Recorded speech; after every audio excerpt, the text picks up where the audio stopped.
سڑکوں کا موٹر وے کے انداز میں بنانا ایک بیسٹ پریکٹس ہے کہ دنیا میں جہاں بھی موٹر وے بنے گی ایسے ہی بنے گی. تو یہ ایک بیسٹ پریکٹس ہے. ہر ملک اپنی مرضی سے کوئی نئے ڈیزائن کی موٹر وے نہیں بناتی. تو بیسٹ پریکٹس وہ ہوتی ہے جب اسٹیبلش ہو جاتا ہے کہ یہ بہترین ہے. جیسے اگر آپ دیکھیں تو فاسٹ فوڈ ریسٹورنٹس پہ بھی کچھ بیسٹ پریکٹسز ہوتی ہیں. مثال کے طور پر آپ گلبرگ میں جائیں گے میک ڈونلڈ پہ، تو وہ آپ گیٹ سے انٹر ہوں گے تو ایک بندہ آ جائے گا اور آپ سے پوچھے گا کہ آپ کا آرڈر کیا ہے، اور وہ اس کے پاس کھمبے پہ ایک چیز لگی ہوگی، وہاں وہ کچھ ٹائپ کرے گا اور وہاں سے ایک پرچی نکلے گی اور وہ کہے گا جی اتنے پیسے دے دیں، تو وہ آپ اسے پیسے پکڑا دیں گے. پھر آپ اگلی کھڑکی پہ جائیں گے تو آپ کو آپ کا آرڈر ریڈی ملے گا، کیونکہ جب آپ نے ادھر آرڈر دیا تھا تو وہ ادھر بھی پتہ چل گیا تھا کہ آرڈر آ رہا ہے. تو جتنی دیر میں گاڑیاں سرکتی اس ونڈو تک پہنچیں گے تو آپ کا آرڈر ریڈی ہو جائے گا اور آپ اپنا آرڈر لے کے تو باہر نکل جائیں گے. یہ بیسٹ پریکٹسز ہیں. اگر آپ کوئی بنائیں گے ریسٹورنٹ جو کہ فاسٹ فوڈ ریسٹورنٹ ہوگا، ٹیک اوے ہوگا، تو اس میں یہی طریقہ ہوگا. یا جو ہوٹلوں میں آپ کو پتہ ہے آپ جاتے ہیں ریسٹورنٹس میں جاتے ہیں کھانا کھاتے ہیں اور وہ آرڈر لے رہے ہوتے ہیں اور وہ آرڈر کچن کی طرف جا رہے ہوتے ہیں اور 20 منٹ میں آپ کے پاس کھانا آ جاتا ہے. تو گھروں میں تو آپ دیکھتے ہیں کہ تھوڑا سا کھانا بنانا ہوتا ہے، لیکن وہاں تو بے شمار کسٹمرز ہوتے ہیں جو کہ آرڈر دے رہے ہوتے ہیں. تو وہ کیسے اس کو آرگنائز کرتے ہیں کہ آپ کا کھانا آپ کے پاس آئے، کسی اور کا کھانا کسی اور کے پاس جائے اور جاوید کا کھانا جاوید کو جائے. تو اس کا کوئی طریقہ کار ہے جس کے تحت ساری دنیا میں ریسٹورنٹس والے چلتے ہیں. اس کو بیسٹ پریکٹسز کہتے ہیں، یعنی بہترین طریقہ کار کسی کام کے کرنے کا. اس کو بیسٹ پریکٹسز کہتے ہیں. اور کچھ چیزوں کی بیسٹ پریکٹسز سامنے آ چکی ہیں، کچھ چیزوں کی بیسٹ پریکٹسز سامنے نہیں آئی. مثال کے طور پر نشے کی بیماری کی بیسٹ پریکٹسز سامنے آ چکی ہیں. ٹیررزم کے علاج کی بیسٹ پریکٹسز ابھی تک سامنے نہیں آئیں. دل کی بیماری کی جو بیسٹ پریکٹسز ہیں وہ اب سامنے آئی ہیں، 50 سال پہلے سامنے نہیں تھی. دل کی بیماری جب ہوتی تھی تو کوئی سٹنٹ نہیں پڑتے تھے، کوئی بائی پاس آپریشن نہیں ہوتے تھے، اور کوئی ہسپتال میں جاتا تھا تو اس کو سب سے پہلے مارفین کا ایک ٹیکہ لگا دیتے تھے، اور اگر وہ زندہ بچ جاتا تھا تو پھر اس کی کچھ دوائی شروع کرا دیتے تھے جس سے ممکنہ طور پر کوئی آرام آ بھی سکتا تھا اور نہیں بھی. اور لوگ عام طور پر دل کے دورے سے مرتے تھے. اب لوگ عام طور پر دل کے دورے سے نہیں مرتے، کسی کینسر سے مرتے ہیں جو بعد میں ہوتا ہے. دل کے دورے سے لوگ نہیں مرتے. اب اخبار میں نہیں آتا کہ فلاں بندہ حرکت قلب بند ہونے سے کوچ کر گیا. پہلے ہمیشہ روز صبح اخبار میں ہوتا تھا کہ فلاں آدمی، نون آدمی حرکت قلب بند ہونے سے مر گیا. تو اب آپ وہ نہیں سنتے.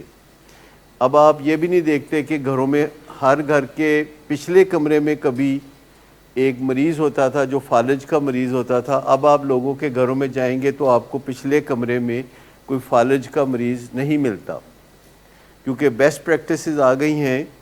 یعنی بلڈ پریشر کو قابو میں رکھنے کی بیسٹ پریکٹس، دل کے علاج کی بیسٹ پریکٹس، ڈائبٹیز کے علاج کی بیسٹ پریکٹس، ایڈکشن کے علاج کی بیسٹ پریکٹس. پر ٹیررزم کا کیا کرنا ہے، ابھی اس کی کوئی بیسٹ پریکٹس نہیں آئی، کوئی حل ہے ہی نہیں. بیسٹ پریکٹسز وہ ہوتی ہیں جو طے شدہ چیزیں ہیں، جیسے کہ آلموسٹ یہ جو ٹی وی ہے یہ بیسٹ پریکٹسز اس کی آ چکی ہیں کہ ٹی وی چینل کیسے کام کریں گے، ٹی وی بنے گا کیسے. آپ کو یہ جو پہیہ ہے دنیا میں، جو ایک زمانے میں یہ موجود ہی نہیں تھا، پھر پہیہ آیا تو بہت سارے کام ہونے لگے.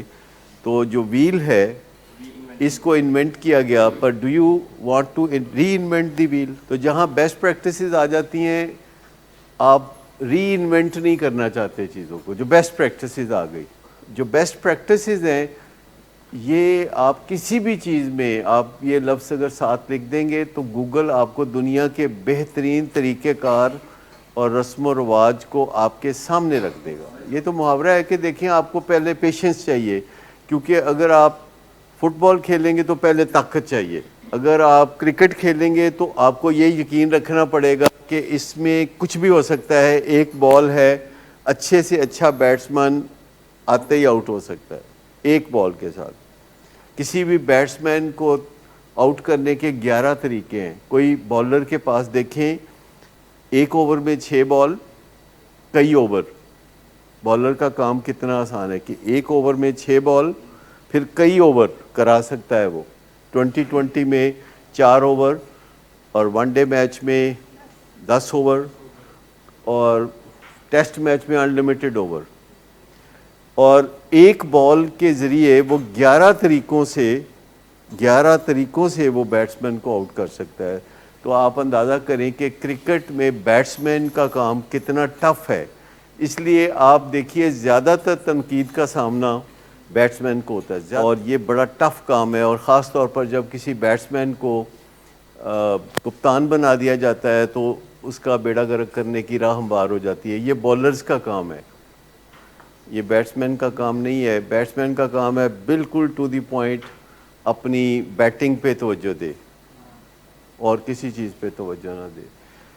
اسی طرح کئی کام ہوتے ہیں جس میں آپ کو توجہ دینی پڑتی ہے ایک ہی چیز پہ, جیسے ریکوری فرام ایڈکشن ہے. یہ اس میں آپ کو فوکسڈ ہونا پڑتا ہے, ٹاپ پرائرٹی پہ رکھنا پڑتا ہے اپنی ریکوری کو. اگر آپ کے پاس پہلے ہی کوئی جواز موجود ہو کہ اگر اس طرح کا سامنا ہوا, فادر نے ڈانٹ دیا, یا فادر نے کوئی وعدہ پورا نہیں کیا, یا فلاں مشکل ہوئی, یا فلاں مشکل ہوئی, تو پھر میں نشہ کر لوں گا, تو پھر الٹیمیٹلی اس بندے کا کیا بنے گا. اگر کسی بندے کے پاس کوئی وجہ موجود ہو کہ اگر یہ ظلم و ستم ہوئے میرے ساتھ تو میں نشہ کر لوں گا, جو بندہ پیدا ہو گیا ہے نا اس دنیا میں, تو وہ ریکوری شروع ہو گئی اس کی. کیونکہ پہلے وہ چل پھر نہیں سکتا, پہلے وہ بول نہیں سکتا, تو آہستہ آہستہ وہ چلنے پھرنے بولنے کے قابل ہوا. پھر وہ بات کو سمجھ نہیں سکتا, ان پڑھ ہے, پھر اس کو پڑھنا لکھنا ہے, پھر اس کو تال میل بنانا ہے, پھر اس نے نباہ کرنا ہے, پھر اس نے ڈسپلن میں آنا ہے. تو ہر بندہ چونکہ پہلے وہ بالکل مشکلات میں ہوتا ہے, جب بچہ پیدا ہوتا ہے تو بڑی مشکلات میں ہوتا ہے, اور اس کا ایک ہی کام ہے کہ رو کے توجہ گین کرنا کہ میری مشکلات میں سے مجھے نکالو, مجھے بھوک لگی ہے, میرے پیٹ میں درد ہے, میری مشکلات میں سے مجھے نکالو. اور پھر وہ بڑا ہونا شروع ہوتا ہے, جوان ہو جاتا ہے, اس کے بعد وہ بڑھاپے کی طرف جانا شروع ہوتا ہے, کمزور ہونا شروع ہو جاتا ہے, اور اس کو ریکوری کی ضرورت ہوتی ہے. وہ جلدی تھک جاتا ہے, اس کو ریکوری کی ضرورت ہوتی ہے. اس کو کچھ بیماریاں گھیر لیتی ہیں تو اس سے ریکوری کی ضرورت ہوتی ہے. تو ہر بندہ جو دنیا میں آیا ہے وہ پیدائش سے لے کے اپنے آخرت تک, موت تک جو ہے وہ کوشش کر رہا ہوتا ہے کہ ریکور کرے اپنے آپ کو, اس لاس کو ریکور کرے جس میں وہ جا رہا ہوتا ہے. وہ ہر روز ایک دن بوڑھا ہو رہا ہوتا ہے, ہر بندہ ہر روز ایک دن بوڑھا ہو رہا ہوتا ہے. اور اگر وہ ایک دن کے بڑھاپے کو انڈو نہیں کرتا تو وہ بہت تیزی سے بوڑھا ہو جائے گا. لیکن اگر وہ ایک دن کے بڑھاپے کو انڈو کرنا شروع کر دے, اس کو ریکوری کہتے ہیں.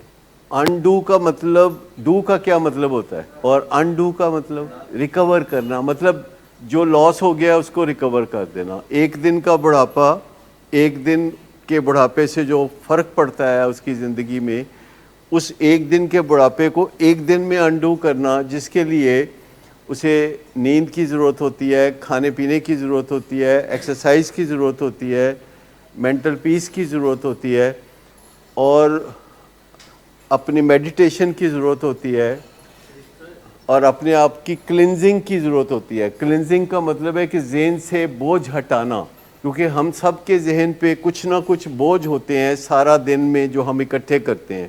وہ لوگ جو کوئی کام کرتے ہیں یا کوئی کام نہیں کرتے, سارے دن میں ان کے کچھ بوجھ اکٹھے ہوتے ہیں جو شام کو انہوں نے اتارنے ہوتے ہیں بوجھ.